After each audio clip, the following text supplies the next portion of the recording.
Welcome back, everybody, to Well Life Wednesday, where healing meets honesty and wellness becomes a lifestyle. I'm your host, Cristy, licensed clinical mental health counselor supervisor. And I'm Iris, your licensed clinical addiction specialist associate. And we're so glad to have you with us today for another meaningful conversation focusing on mental health, emotional wellness, and personal growth. That's right, Iris. Today's topic is one that impacts so many people, often more than we realize. Struggling in silence. Yes. So many individuals are carrying pain they never speak about. They're showing up smiling, functioning, and helping others while internally battling anxiety, depression, trauma, addiction, grief, and other overwhelming stress related issues. Yeah, this episode is for those who feel unseen, unheard, and emotionally exhausted behind closed doors. Today, we're shedding light on the silent struggles and discussing how healing begins when the silence is broken. Wow. So, struggling in silence often means suffering emotionally, mentally, or spiritually without expressing it outward. Many people suppress their pain because they fear judgment, rejection, or appearing weak.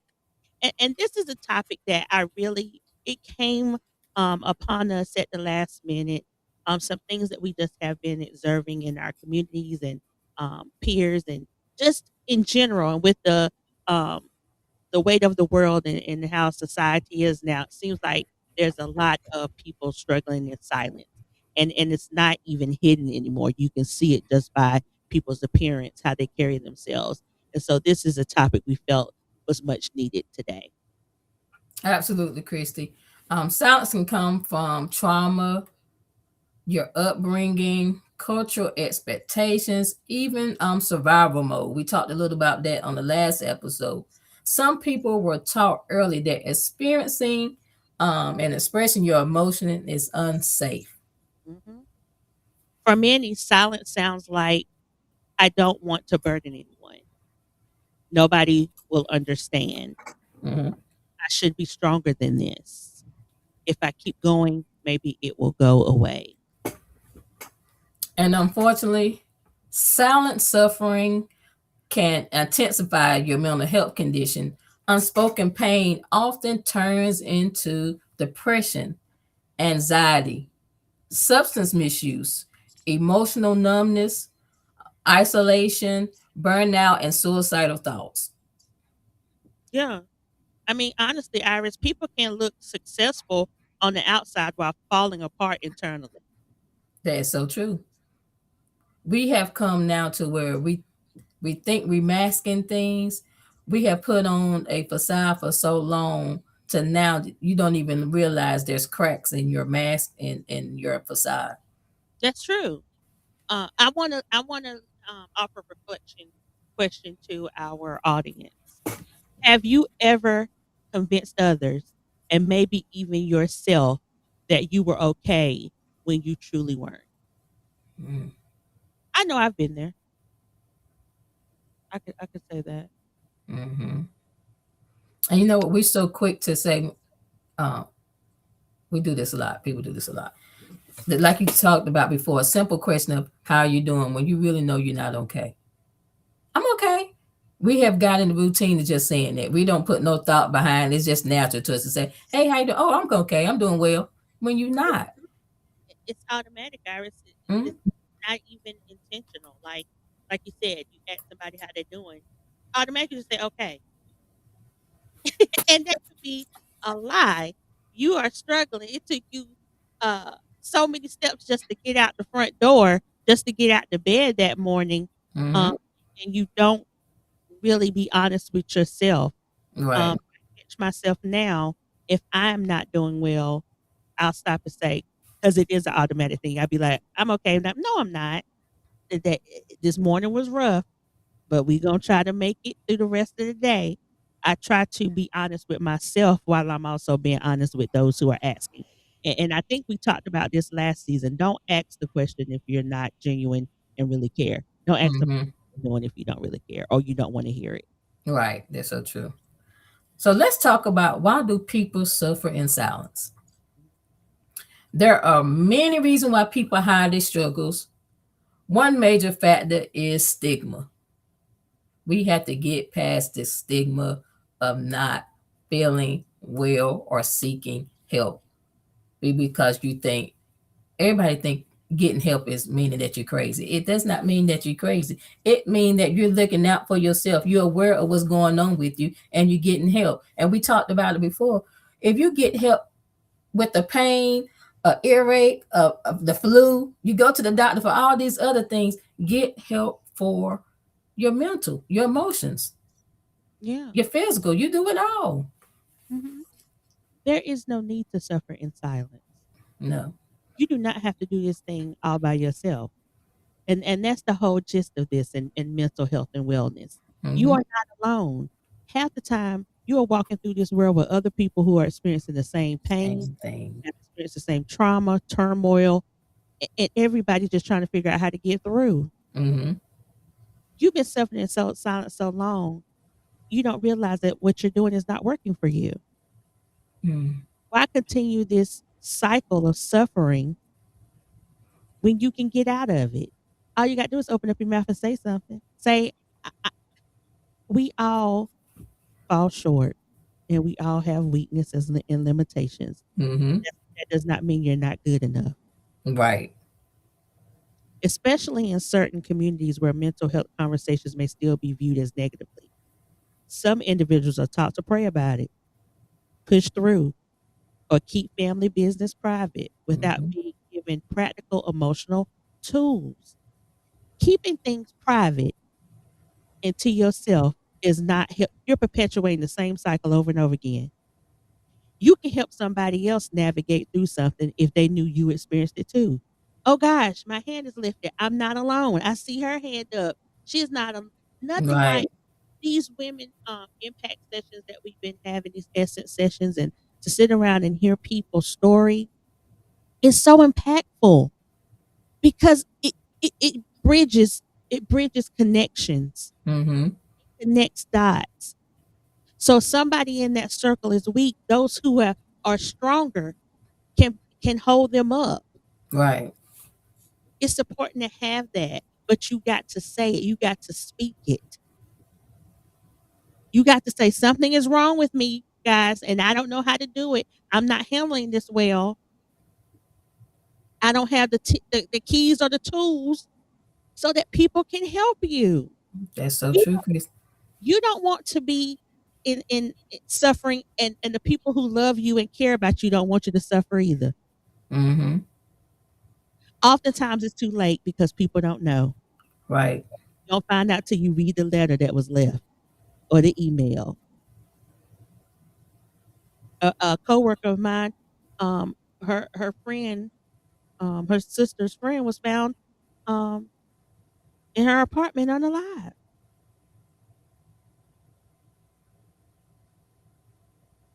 We got to start checking on people Yeah. and being intentional. When I see people who don't look like themselves, I often go up and say, "You doing all right? Are you sure?" Now it's up to them to tell me the truth, Mm-hmm. but I made the effort, and it's up to you to open up your mouth when somebody extends the hand to hold on to you. Yes. Faith can be absolutely a source to be used for healing, but faith and therapy can coexist. Prayer is powerful, but also professional support is as well. So listen, I'm a believer. I believe in God. I believe in prayer. And I know prayer can change things. I'm a firm believer. I am a witness. But there's also things when it comes to depression and sadness, sometimes people need a little bit more support. And it's not always about medication, but it can be just about talking to another individual, whether it be a therapist, whether it be a trustworthy friend, whether it be your pastor. But all these things can coexist, prayer and therapy. The Bible says faith without works is dead. Have the faith. Have all the faith. The work comes in when you go get some help. You see how they coincide? Faith Mhm. without works is dead. Faith without action, belief without action is Yes. dead. So you can pray, fast, all of that, but you need some added support with it to keep going to Sunday services and getting dressed up, but not hearing the word and being doers of the word is pointless. So true. You got to mix these two things together in order to push through. You said pray about it. You often hear pray about it, push through, keep family business private. In order to push through, push is an action word, people. You connecting the dots now. The action, the push, the Mm-hmm. moment. You have to be doing something with your beliefs and your thoughts in order to get through it. Yeah. So sitting around, dwelling on it, laying in your bed under the covers, eating ice cream is not going to change anything. Using substances to numb the pain is not Mm-hmm. going to change anything because once that stuff wear off, guess what's coming back? You have to put the right action, the right works with it, practical tools. We have to do things that's going to be effective and conducive to whatever it is we want, which is Mm-hmm. wellness and wholeness. Yes. Other reasons may include fear of judgment, being labeled unstable, fear of losing relationships, professional consequences. Listen, you can label me whatever you want to, because guess what? That's your label. If I don't believe it, if I don't think that about myself, it means nothing to me. Fear of losing relationships. If you're not willing to see me better or want to see me better or praying me better, I don't want that relationship. There you go. I don't need it. I'm not going to be around people who are not like minded. I'm not going to keep intertwining with people who are using substance, who are hanging out, going to juke joints, who are going. Everything that we doing is not helping us to get well. I'm not gonna. I don't need it. I'm gonna lose that relationship. Professional consequences Mm-hmm. between my job and my wellness and my sanity. Guess what? I'm gonna always pick. Jobs come and go. Mm-hmm. It's only one me.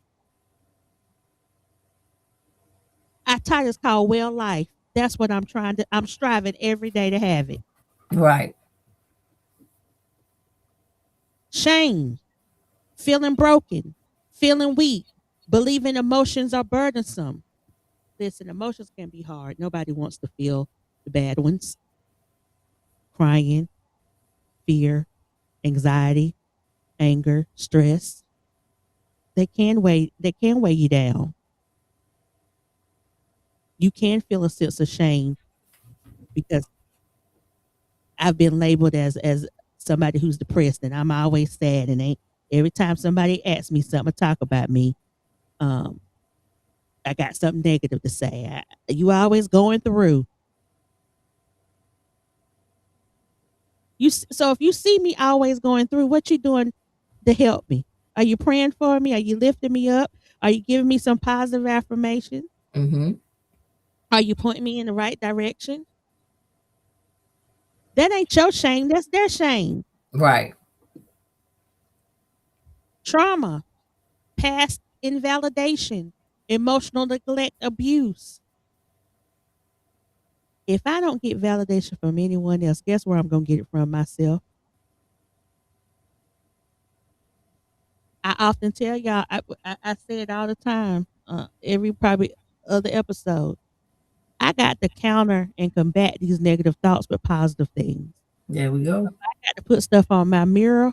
So when I'm getting dressed in the morning, if I got to put it on my on the outside of my door before I leave to make sure that I'm saying something positive before I walk out, if it's got to be in my car on sticky notes before I get out the car and go on that job, I'm gonna make sure I have some validation and affirmation that I'm gonna get through the day. Mm-hmm. Do whatever it is you got to do to trick your mind out of those learned negative thoughts. Yes. Emotional neglect. We first got to understand our own emotions before we can ever expect somebody else to emotionally give us what we need. Half the time we're confused about what emotions we're feeling. There we go. Or what we need. Oh yeah. This might be hard to hear, but and Iris said it, I think in the episode she did last week. At a certain point we gotta stop blaming other people for what we're going through. Because at some point now you have control over it. Mm-hmm. Those people have gone on with their lives. You ain't under their roof anymore. You're not a part of their circle anymore. It's you now. You're the one who's still holding this and carrying it and letting it weigh Mm-hmm. down. When are you gonna make the decision? I don't want to do this silent suffering anymore. I want Right. to be okay. And then when you see them, whether it's you scrolling on Facebook and you see them, or you in the grocery store and you see them, you get vexed all over again. Why? Mm-hmm. Why are you allowing them to have that control? We give people power. There you go.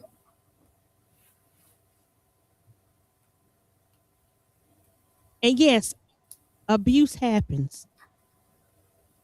But the thing is, it did not end you.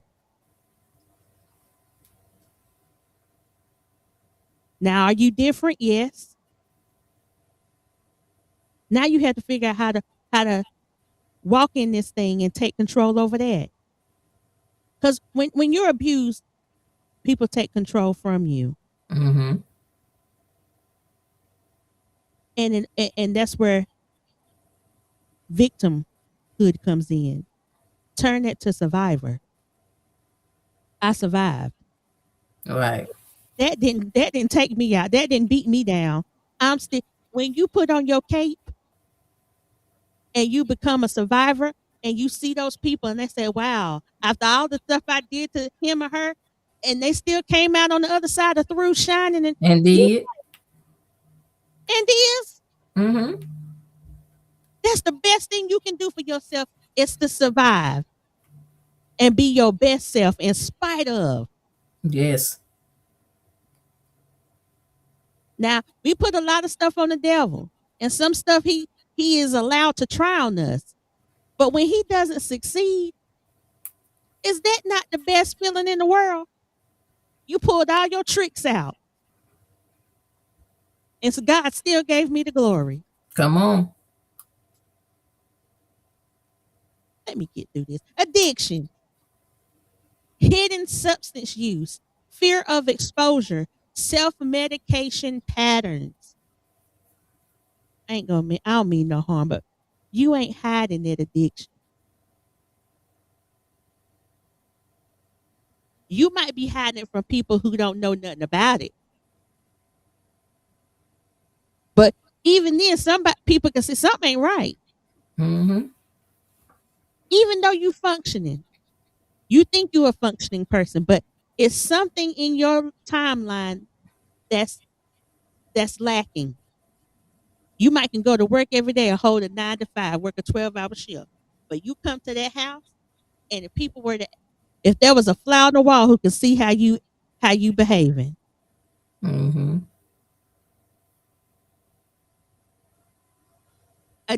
When you're in an addictive state, you're not just hurting yourself, you're hurting the people around you because a lot of times they're suffering as well. That's right. Children have to grow up in household with parents who are drug addicts and alcohol abusers. You don't know what you're gonna get when you come home from school. Furniture missing. The No TV, food. Yeah. all this hollering and yelling, all because you don't want to face your unhealed space. Mm-hmm. Now you're going around causing other people to be unhealed. Now that's your fault.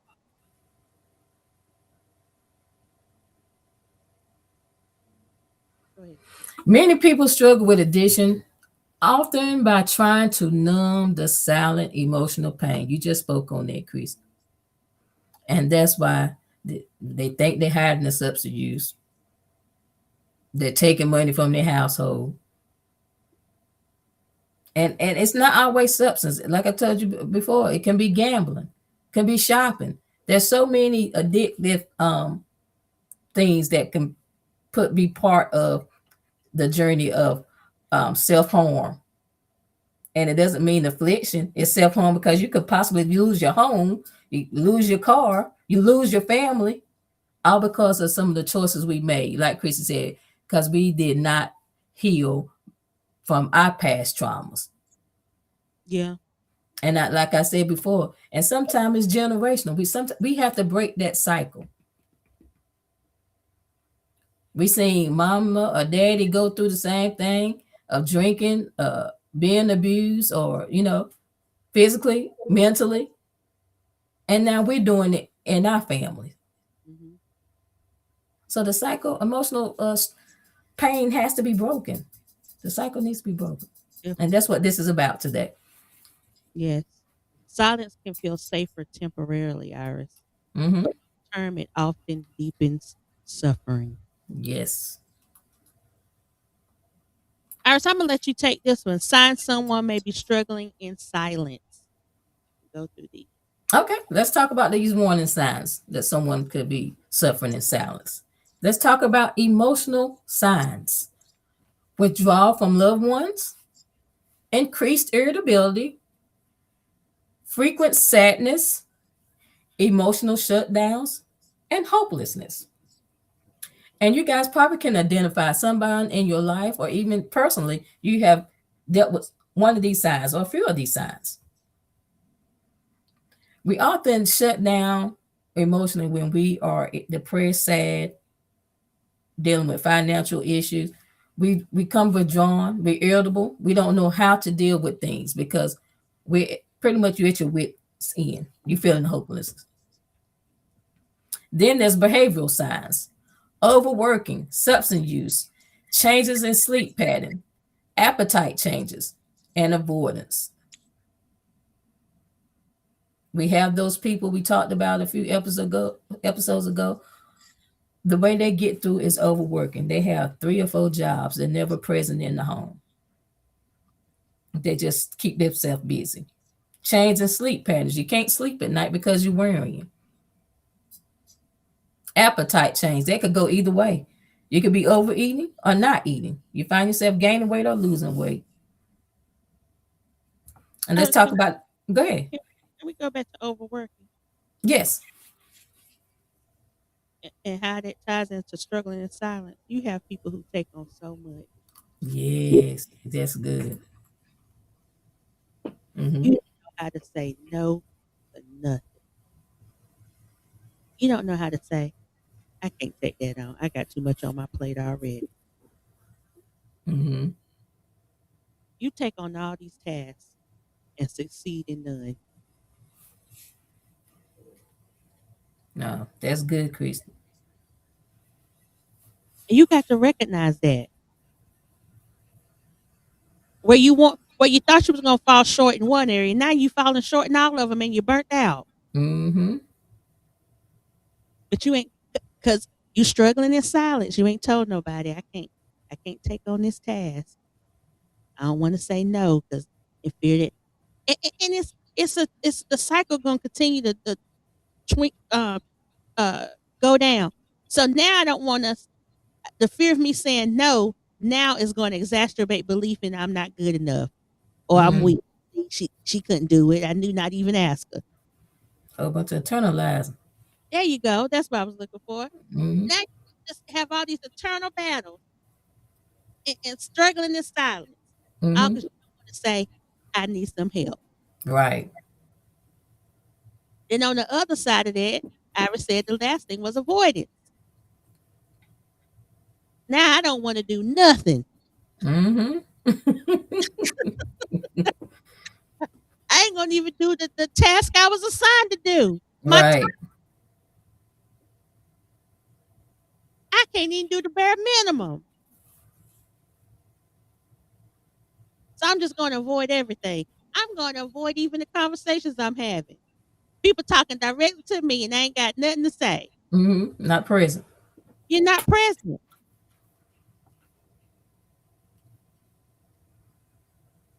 because you don't want to say, I'm I, I'm scared. I know I have the ability, but what if I'm not good enough? Now you were tasked to do the job. You're qualified. Let me say you're qualified to do the job and you won't even do that because I have internalized things going on and I'm struggling in silence. Mm-hmm. That was good. That was really good. And before we move, Okay. I think you touched this. You can go. We need to go back to saying no. When Mm-hmm. you know you are already overworked, you got additional things going on, whether in your home, on your job, after hours, whatever you have, it's okay to say no because now, if you are lacking in this area, something is falling off either at the house, either at the job. Someone is not getting the best you. That's good. And if they're not getting the best you, if you assign a task and you're not able to complete it, you're just going around starting unfinished things. And then someone else has to come and pick it up. And that's not really fair to the other people. I look at that as far as work perspective. You Mm-hmm. got all this going on when you could have just said, no, I'm not available to do this right now. You might want to go to the next person, the other Yeah. qualified person that can do it. And it's okay to relinquish things. Say You it one got to more get back time. to that. It's okay to relinquish things. Because some stuff that you were doing and managing, you might can't do it anymore right now. Mm-hmm. So something you was once good at, you might be and it's okay to say, okay, I need to pause that. I need to let somebody else take over Mm-hmm. until I get myself together.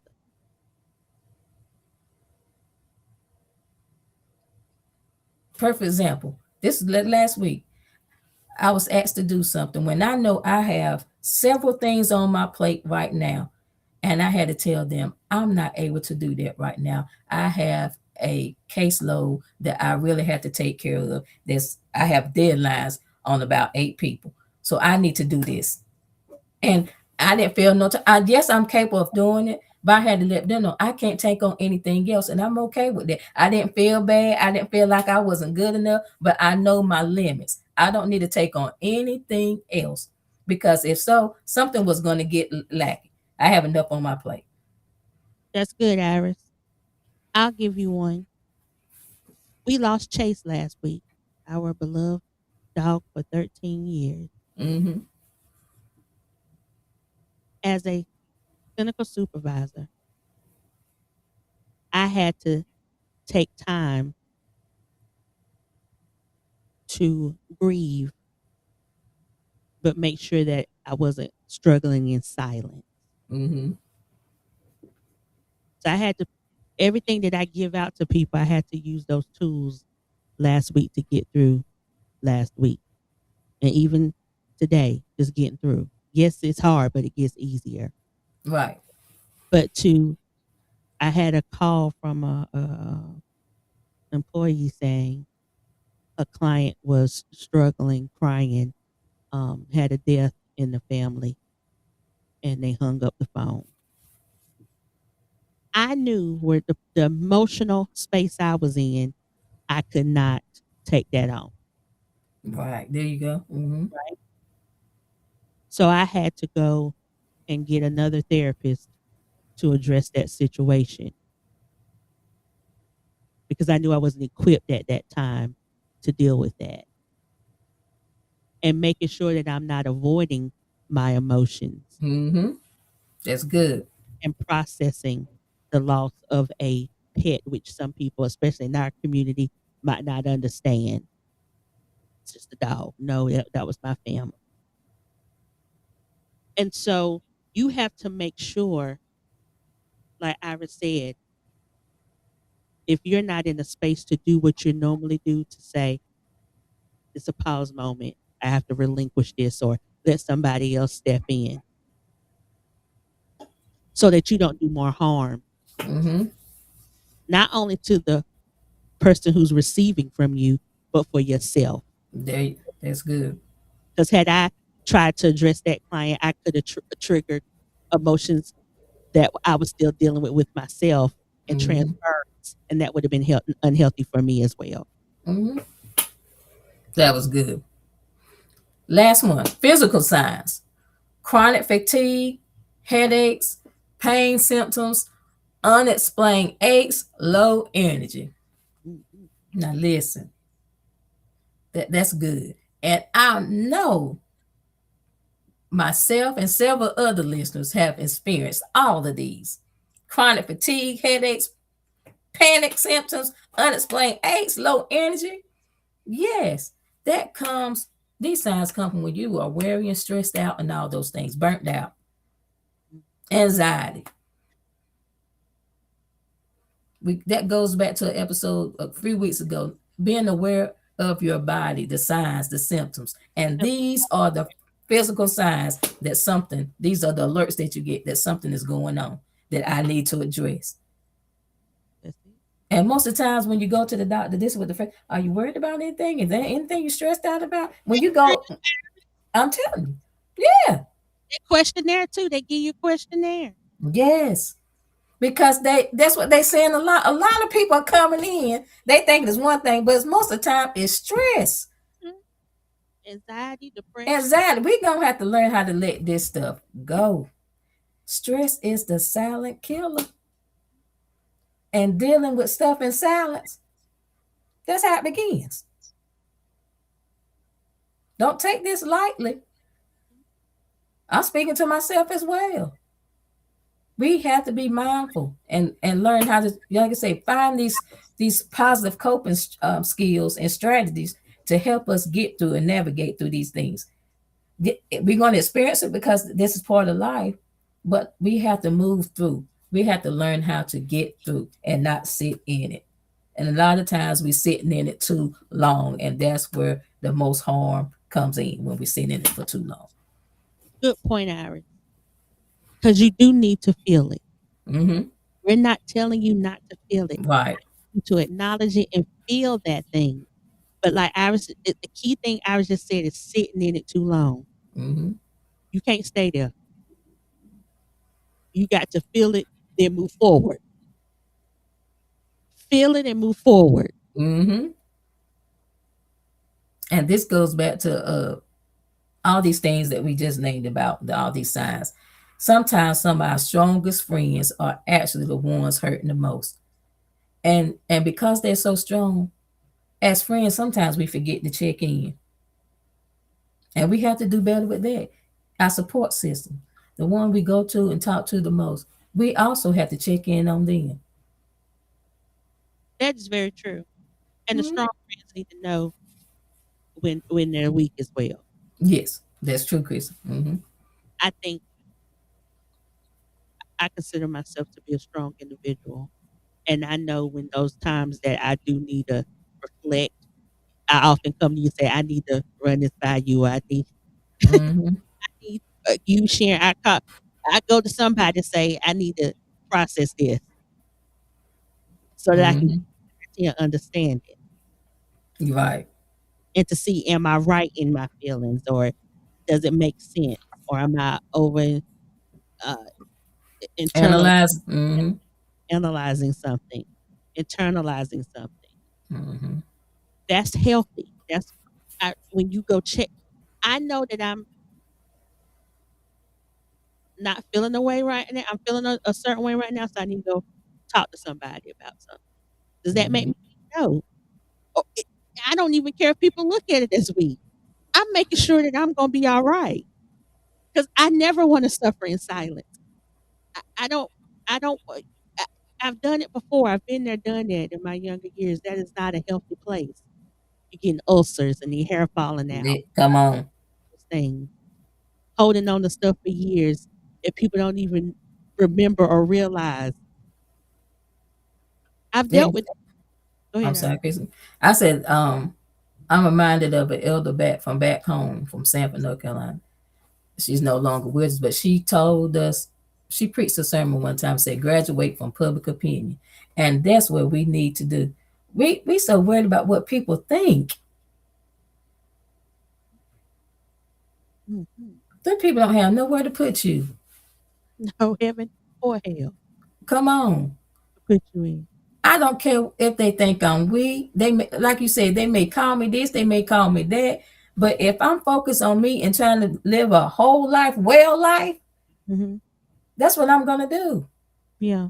We're gonna have to let those thoughts go about what people think about me, because sometimes that's hindering your blessing and your healing. Because we're so worried about what people think of us. If I go up here and say I got something wrong, honey, I wouldn't care nothing about it. I'd be the first one at the door. If I need to see the therapist, if I need to go to the altar, wherever I need to go, doctor's office, and I know something going on, I'm going. The very ones, especially if you take it to church hours, you have altar calls given every Sunday.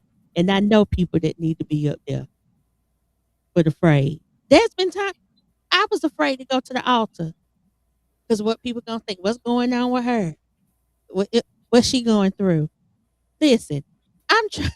I'm trying to get. I'm trying to get well and whole.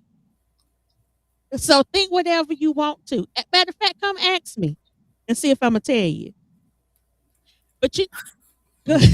Good. I don't care what position I hold, whether I'm at church, at work. If something going on me, if I'm ushering that Sunday and it's out to off, if I need to go, I'm going. If I'm in the media booth, I'm going.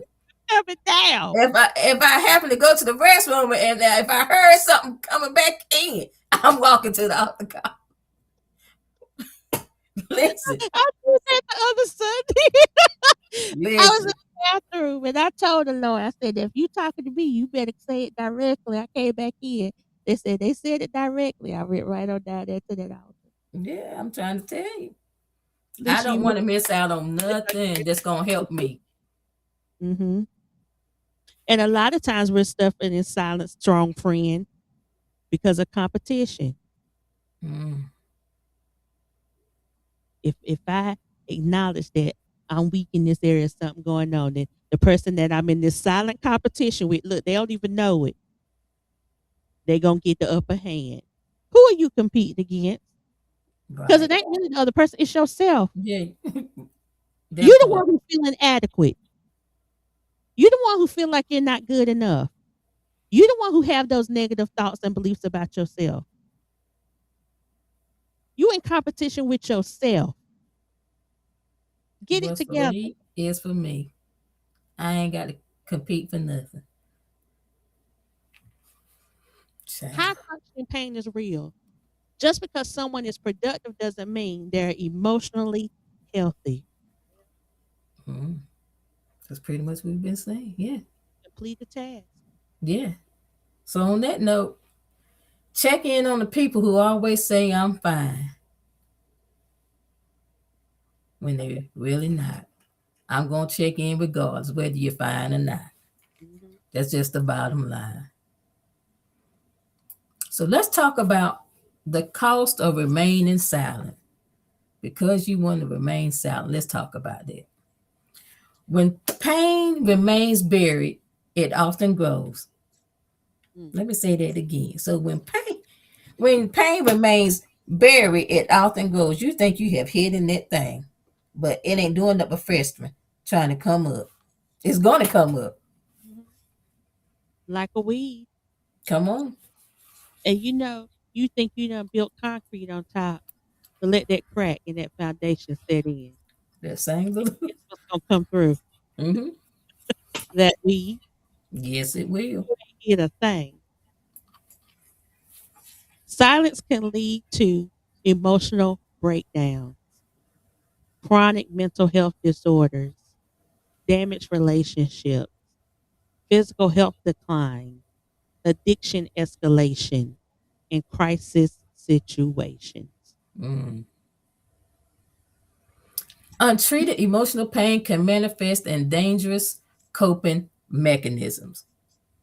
That's right. And sadly, some individuals wait until they're in crisis before seeking help. You know, I wonder if the Lord get tired Bailing when, folks out. yeah, he only hear his name when somebody about to go to jail or they got that terrible diagnosis or they When, might be evicted tomorrow. that's what I Lord, was gonna say. but what about them other days when things are going all right and you just woke up on the wrong side of the bed or it's dreary outside and you can't get your emotions stable? What about those silent times? Hmm.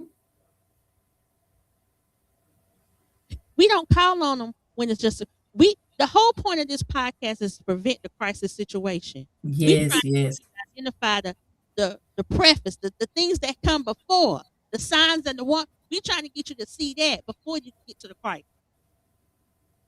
Like we used to tell our clients, call me before they cut the light off. You got that first late notice and you knew you weren't gonna have it. You should have been contacting us then so we don't get to the cutoff. Because when we get to the cutoff, now we got to run around and try to find all this money and the resources to help you get it paid. If we could have done something before we got to there's things before the cutoff comes. There's definitely there's definitely things before the cutoff happens. Yes. Healing doesn't have to wait until it's rock bottom. Just what I said. Yeah. It doesn't healing doesn't have to wait till you hit rock bottom. It doesn't. Seeking support early is strength and wisdom. But why? Seeking support early is strength and not weakness. Weakness. Mm-mm, it's not. Breaking the silence. So how do we begin the healing? Y'all said you done told us about ourselves. Now how do we get the healing? First, you got to be honest with yourself. Mm-hmm. That's always the first thing. Self-awareness. Mm-hmm. Reach out. Like I said, talk to your therapist, your trusted friends, your support groups, faith leaders, medical professionals. The thing is, you've been doing it by yourself and it ain't working. No. The light's about to get cut off tomorrow. So guess what? You got to go ask for help now. Building healthy coping skills, journaling, therapy, exercise, mindfulness, spiritual grounding, boundaries. Mm. Look at that word again. We talked about boundaries 2 episodes ago with family and friends. You have to have healthy boundaries. Exercise actually really does help. Mm-hmm. Mindfulness, taking the time at the start of your day and not getting on your phone when you wake up, but seeking his face, meditating at the end of the day before you go into bed, reflect and stop worrying about things that hasn't happened. Mm-hmm. Prayer. Prayer changes things. Pray and leave it there. That's Don't it. pick it back up. These are all healthy coping skills. Challenging your shame is the last thing. Your struggle does not define your worth. Mm. You're worth something regardless That's right. because he died for our sins. So that means we worth something already. Now, did he not say it was going to be easy? He didn't say it was going to be easy. We're going to struggle. We're going to have tests and we're going to win some, we're going to lose some. Mm-hmm. And for those that's battling with substance use, healing often starts when secrecy ends. Stop trying to hide it. Be honest about it and get the support you need. Vulnerability can be uncomfortable, but it can also save lives. I know it's scary for you to say, I need help and I'm hurt. And there's times I just want to give up. Mm, But the minute you extend your hand, I promise you it's gonna be somebody there to pull you up. that's good. And listen, you deserve the support. You deserve the healing. You do not have to carry everything alone. Let's talk about supporting others who are silently struggling. How can we support individuals that are silently struggling? Listen without judgment, check in consistently, offer support, encourage professional help, and be patient. And that's the very big one right there. You have to be patient. We often think that it needs to be done on your time, Yeah, but that's not the case. Some people process may take longer than others. that's true. So be patient with people and have grace. The don'ts. Please don't do this. Dismiss the feeling, shame them. Don't force the disclosure. When they're ready to talk about it, let them bring it up and talk about it.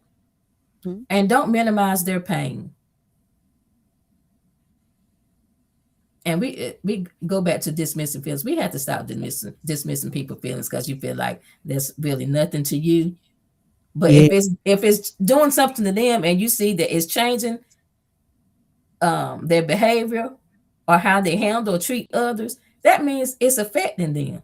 Hmm. So those don't dismiss what they feel. That's true, Iris. And I have caught myself be like, now that ain't that serious. But it's obviously serious to them, Right. right? And don't dismiss somebody's experience because it wasn't your experience. Yes. Just because you didn't go through it. Mm-hmm. Thank God you didn't.